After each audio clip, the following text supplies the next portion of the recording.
In today's video, we're going to review the Cerebrolysin and Recovery After Stroke Trial, or CARS as it's also known. This was a randomized, placebo-controlled, double-blind, multi-center trial. The study was published in January 2016 in the top journal Stroke. Cerebrolysin is a sophisticated drug of biological origin and consists of low molecular weight neuropeptides and free amino acids. Cerebrolysin has been shown to exert neurorecovery properties in various experimental and hypotheses-generating clinical trials. So, in an effort to confirm these findings in a clinical setting, the authors set out to study the effects of cerebrolysin on patients with moderate to severe stroke. They recruited 205 patients with ischemic supratentorial strokes of at least 4 cubic centimeters, which were confirmed by computed tomography or MRI. 104 of these patients were randomized to receive cerebrolysin and 101 were randomized to receive placebo. Both groups were comparable with respect to various factors like age, gender, BMI, comorbidities, and thrombolytic treatment. Patients in the treatment group received 30 milliliters of cerebrolysin diluted with saline to a total volume of 100 milliliters per day starting 24 to 72 hours after stroke, which continued for a total of 21 days. Patients in the placebo group simply received 100 milliliters of saline during that same time period. Each patient in the treatment and placebo groups participated in an accompanying standardized rehabilitation program for 21 days, also starting 48 to 72 hours after the stroke. All patients continued with 30 minutes of active movement for 3 days per week after discharge. The primary study endpoint was 90 days post-stroke.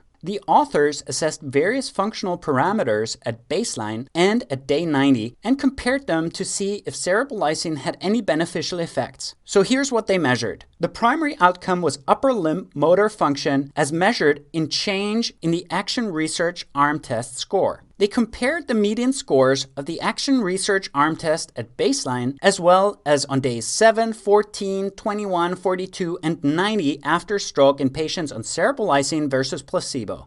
Here's what they found. The median score in patients on placebo was 2 at baseline and increased to 27 on day 90. Conversely, the cerebrolysin group started out with a median score of 0, which increased to 51 on day 90. For better comparison of the overall effect of cerebrolysin, the authors also calculated the so-called Wilcoxon-Mann-Whitney test, or MW in short. The Mann-Whitney test represents the probability that a randomly chosen subject from the cerebrolysin group fares better than a randomly chosen subject from the placebo group. A value of 0.5 for the Mann-Whitney test implies equality between cerebrolysin and placebo. If it's above 0.5, this means that cerebrolysin is superior. A value below 0.5 means that cerebrolysin is inferior. Here are a couple of benchmark values.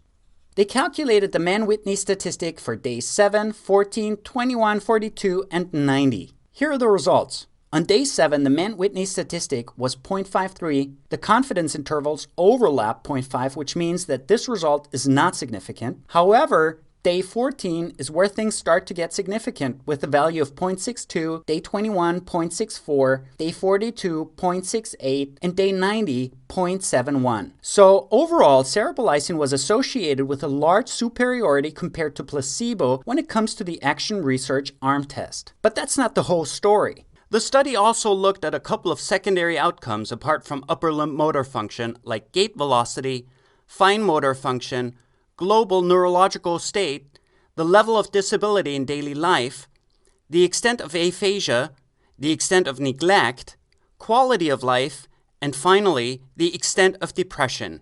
So here's the value of 0.71 for the Action Research Arm Test that we've seen before. Cerebrolysin also proved to be superior when it came to global neurological state, disability in daily life, quality of life, and depression. The values for the other measures were suggestive of potential benefit, albeit statistically insignificant. When they combined all of these estimates into one point estimate using the Wei-Letchen method, the combined effect of cerebrolysin was associated with an overall Mann-Whitney statistic of 0.61, and this was statistically significant. So to wrap up, the authors concluded this study provides evidence that cerebrolysin has beneficial effects on functional and global outcome in early rehabilitation patients after stroke. And what makes this trial stick out from the previous ones is that this time only moderately severe to severe strokes were included, and this was the first trial that administered rehabilitation concurrently with cerebrolysin and placebo.